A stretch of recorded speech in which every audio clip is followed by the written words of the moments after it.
A gente vai conversar mais sobre essa conversa com o ex-presidente da Petrobras, que também foi senador, Jean Paul Prats. Oi, Jean Paul, bem-vindo ao CNN Prime Time. Faz tempo que não conversamos, bem-vindo. Ótimo te receber aqui nesse dia. Primeiro, para ter a sua avaliação assim, dessa novidade, aí, o quanto você avalia que ela é positiva para o Brasil e o momento em que ela chega. Obrigado, Thaís. Também um prazer estar com você aqui, com todos que nos assistem na CNN Brasil, nesse fim de semana com um anúncio, não é, importante, simbólico, significativo do ponto de vista histórico, marcante, para iniciar finalmente essa jornada que agora será longa ainda, né, da Foz do Amazonas, da exploração da margem equatorial na sua parte amazônica, digamos assim. Evidentemente que esse anúncio inicial, ele cumpre uma regra de notificação de descobertas da Agência Nacional do Petróleo e decorrentes da própria lei do petróleo, e é um comunicado que reproduz dois critérios essenciais mínimos técnicos, né?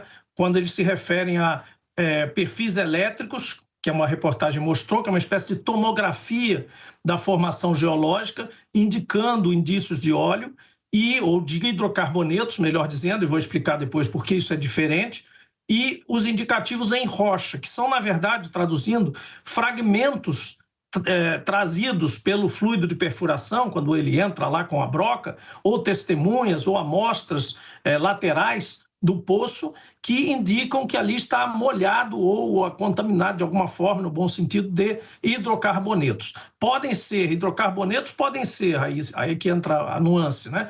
Petróleo, pode ser gás, pode ser petróleo e gás associado, pode ser condensado, já pode ser uma formação completa, e nesse caso você teria que ter uma amostra para saber que tipo de petróleo é, e normalmente a Petrobras acaba fazendo esse anúncio, complementando um primeiro anúncio de descoberta, mas essa notificação de descoberta inicial, ela é obrigatória pela lei brasileira. Qualquer indício de hidrocarbonetos que o poço encontre na sua operação, o poço está sendo perfurado ainda, deve ser notificado à Agência Nacional de Petróleo no intervalo de 72 horas da sua ocorrência. Então, o que nós temos nesse momento é uma descoberta exploratória, que ainda não significa a confirmação pública de existência de uma acumulação de petróleo e gás móvel, ou seja, que migrou e ficou ali naquela rocha, produtiva e comercial, sobretudo, ou seja, daquelas que vale a pena continuar a desenvolver o campo para produzir. Mas é exatamente o início da jornada, como eu me referi. Não, claro, o início da jornada e que parece bastante promissor, né, Jean Paul? Porque, afinal de contas, a gente tem aqui os vizinhos de Guiana crescendo 200%, 150% ao ano em função do petróleo. É uma região que pode gerar, mas, de qualquer forma, precisa seguir todos esses critérios. Agora, eu preciso lhe ouvir, há uma preocupação muito grande do setor, e ontem à noite ainda deu tempo de ouvir alguns executivos sobre o modelo de exploração desse petróleo, porque a gente já sabe o que aconteceu no tempo do pré-sal, a quantidade de anos em que o Brasil ficou travado nesse investimento, sem explorar todo o potencial em função do formato deste modelo. E há uma preocupação muito grande sobre isso, Jean Paul. Além disso, hoje o Brasil já convive com um imposto de exportação de petróleo com uma tarifa de 12%. Quanto você imagina que isso é sustentável e qual seria o melhor modelo? Olha, Thaís, é uma excelente questão que a gente está tentando resolver já há uma década, desde que se começou toda a jornada propriamente dita lá na 11ª rodada exploratória da ANP, quando esse bloco, em 2013, foi licitado, arrematado então pela empresa inglesa BP e depois passado 100% para a Petrobras, que aí correu todo esse processo de licenciamento e agora chega a essa descoberta, essa notificação de descoberta. Veja o que é o futuro, para a gente ter noção de quanto tempo a gente tem para resolver essas questões. Não é pouco tempo, mas não podemos deixar correr o tempo e deixar para resolver isso lá na frente. Olha, concluindo esse poço agora, nos próximos 6 meses, 12 meses mais ainda, talvez, nós temos ainda o plano de desenvolvimento, o licenciamento dos outros 3 poços, que ou vão avaliar o reservatório ou vão testar outros horizontes. Depois você tem a avaliação desses resultados todos, leva de mais 2 a 4 anos.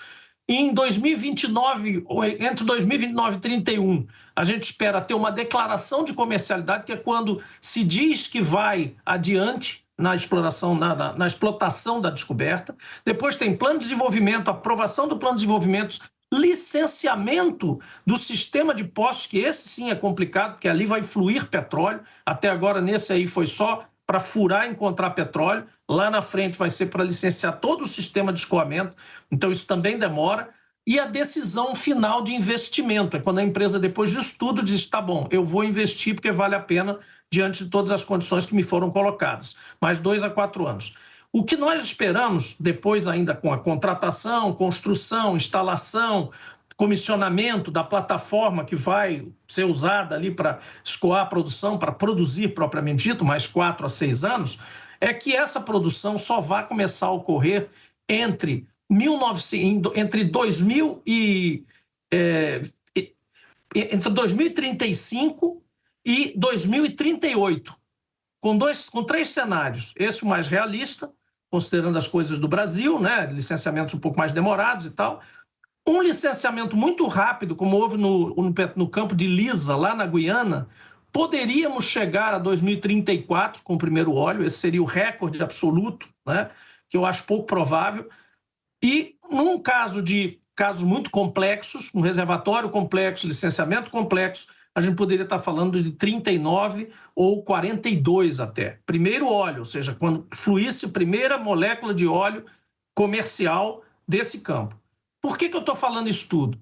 Porque no caso do pré-sal que você mencionou, nós, de fato, ficamos marcando passo com aquelas discussões de royalties com os governadores, depois entrou ano eleitoral, depois tudo aquilo que a gente acompanhou naquela época. Nós perdemos ali, já nos tertores de entrar em produção, 3 a 4 anos naquela discussão. E nós estávamos, na verdade, discutindo destinação de royalties, não era nem a questão toda da Amazônia, da destinação material dos recursos para a recuperação da floresta, atividades econômicas que perenizem o desenvolvimento da Amazônia sem o desmatamento, etc. e tal, que é o que eu acho que esse óleo deveria pagar. Então, assim, há um debate muito complexo, não só entre estados, municípios, tudo isso que é o trivial, como de destinação mesmo, de que atividades, do que aquilo deve financiar, tanto o dinheiro estatal quanto o próprio desenvolvimento que o próprio setor de petróleo traz para a região, porque é essencial fazer esse confronto diante do fato de nós estarmos em águas amazônicas. Então, quando os ambientalistas colocam que há uma necessidade de discutir isso, alguns mais radicais chegam a dizer que nem deveria haver mais produção desse tipo, porque o mundo tem que deixar o petróleo de lado, etc. e tal, mas deixando um pouco assim para outra conversa esse debate, sim, havendo compatibilização, é preciso que boa parte da receita governamental gerada por essa descoberta, por esse futuro petróleo lá em 2039 adiante, que ele seja destinado ao bem-estar, ao desenvolvimento sustentável e à preservação da própria região amazônica.